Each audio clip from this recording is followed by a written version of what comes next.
पौधों को अपने पोषण के लिए अनेक तत्वों की आवश्यकता होती है। पौधों का रासायनिक विश्लेषण करने पर ज्ञात हुआ है कि पौधों में अनेक ऐसे तत्व पाए जाते हैं जो वास्तव में पौधों की संतुलित वृद्धि के लिए आवश्यक नहीं होते हैं।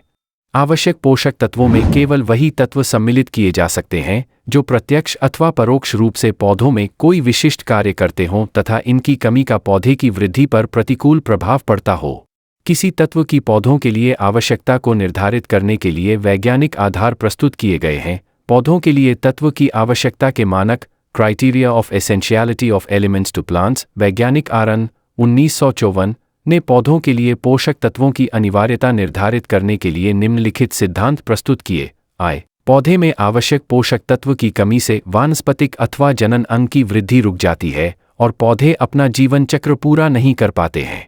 2. आवश्यक पोषक तत्व की कमी की अवस्था में केवल उसी तत्व की आपूर्ति करके कमी को पूरा किया जा सकता है। 3.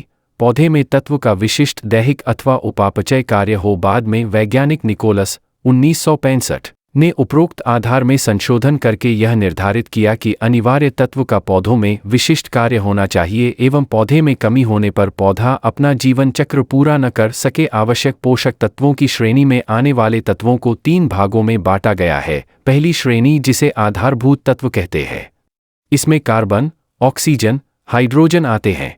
दूसरी श्रेणी जिसे मुख्य पोषक तत्व कहते हैं, इसमें 2 उपश्रेणी है। पहली उपश्रेणी जिसे प्राथमिक तत्व कहते हैं, जिसमें नाइट्रोजन, फास्फोरस और पोटेशियम आते हैं। दूसरी उपश्रेणी जिसे गौण तत्व कहते हैं, जिसमें कैल्शियम, मैग्नीशियम और सल्फर आते हैं। इसके बाद तीसरी श्रेणी जिसे सूक्ष्म तत्व कहते हैं, इसमें copper, chlorine, iron, zinc, boron, manganese और मोलिब्डेनम आते हैं।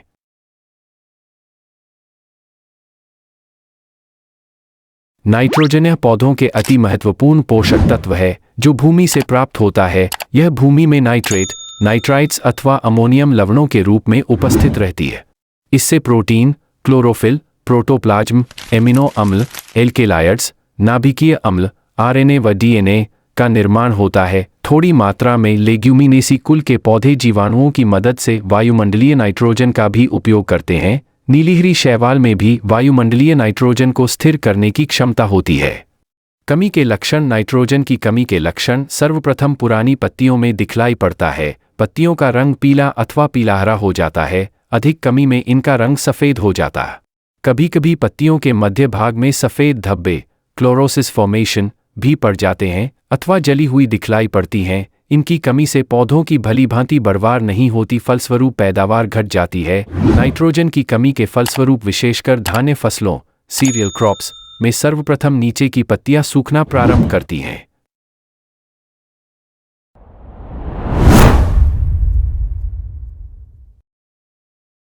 फास्फोरस पौधे के शुष्क भार में इनकी मात्रा लगभग 8% तक होती है। यह भूमि के अंदर घोल के रूप में मौजूद रहता है। अधिकतर यह पौधों के बीजों, फलों व विभज्यों तक मेरिस्टेमैटिक भागों में मिलता है। यह प्ररसकला, साइटोप्लाज्मिक मेम्ब्रेन, विटामिन, फास्फोलिपिड्स, नाभिकीय अम्लों, न्यूक्लिक एसिड्स, एमिनो अम्ल, विक्रों, फाइटीन व कार्बनिक यौगिक जैसे एटीपी व नद के निर्माण में सहयोग करता है। ऊर्जा के स्थानांतरण में महत्वपूर्ण भूमिका अदा करता है तथा प्रोटीन व वसा के उपापचय, मेटाबॉलिज्म में भाग लेता है।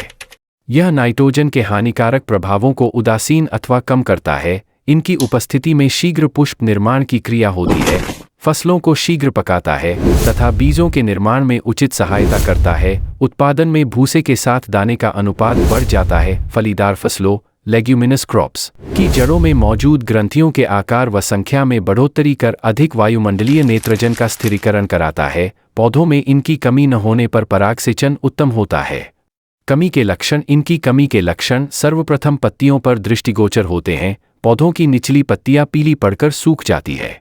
अधिक कमी होने पर पत्तियों तथा तनों का रंग गहरा नीलाहरा, लाल अथवा बैंगनी हो जाता है। तंबाकू में पत्तियां गुच्छाकार अथवा रोजेट, रोस्ट प्रकार की अथवा मोटी हो जाती हैं। फल तथा दाने की पैदावार काफ़ी कम हो जाती है तथा फसल देर से पककर तैयार होती है। कैम्बियम की क्रियाशीलता घट जाती है। फलस्वरूप पर्व, इंटरनोड्स छोटे रह जाते हैं तथा तने व शाखें पतली एवं कमज़ोर पड़ जाती हैं।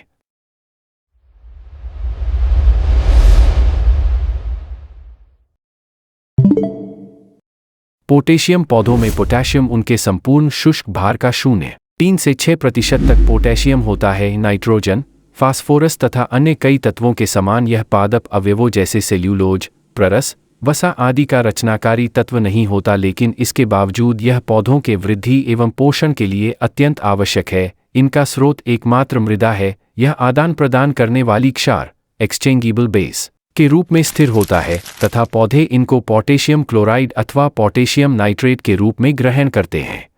यह शर्करा एवं मंड निर्माण, कोशिका भाजन, क्लोरोफिल निर्माण, स्टोमेटा के खुलने व बंद होने की क्रिया स्टमेटल मूवमेंट, एमिनो अम्ल व प्रोटीन संश्लेषण में महत्वपूर्ण भाग लेता है। प्रकाश संश्लेषण क्रिया में उत्प्रेरक का कार्य करता है। विभज्योतक कोशिकाओं, मेरिस्टेमेटिक सेल्स व पत्तियों की वृद्धि तथा द्वितीयक जड़ों के विकास में सक्रिय योगदान करता है। जीवद्रव्य की जैविकता बनाए रखता है। अन्य विक्रों एंजाइम्स के लिए सहकारकों कोफैक्टर्स का कार्य करता है। अनाज के दानों में अधिक गूदा उत्पन्न कर उन्हें भरता है, जिससे दाने स्वस्थ, सुडौल व चमकीले बनते हैं। पौधों की किस्म सुधारता है, सुस्वाद बनाता है, अनेक रोग व्याधियों व कीड़ों मकोड़ों से बचाता है। गन्ना, धान, गेहूं आदि फसलों के तनों को मजबूत बनाता है, जिससे ये गिरने से लॉजिंग बच जाते हैं। नाइट्रोजन व फास्फोरस के प्रभाव को संतुलित करता है। इसकी कमी प्रोटीन निर्माण को रोक देती है। कार्बोहाइड्रेट उपापचय, श्वसन गति तीव्र हो जाता है। पत्तियां भूरी एवं धब्बेदार हो जाती है। इनके किनारे व सिरे झुलसना प्रारंभ कर देते हैं। कभी कभी पत्तियां मोटी होने लगती है व सिरे मुड़ना प्रारंभ कर देते हैं। डंठल पतला होने लगता है तथा पर्व इंटरनोड की लंबाई कम हो जाती है। अत्यधिक कमी में पुष्प निर्माण की क्रिया बहुत कम या बिल्कुल नहीं होती है। देखा गया है कि कपास की फसल में पत्तियां समय से पहले गिरने लगती हैं तथा बॉल्स भलीभांति नहीं खुलते। आलू, चुकंदर आदि भूमिगत तनों व जड़ों में कार्बोहाइड्रेट का संग्रह घट जाता है।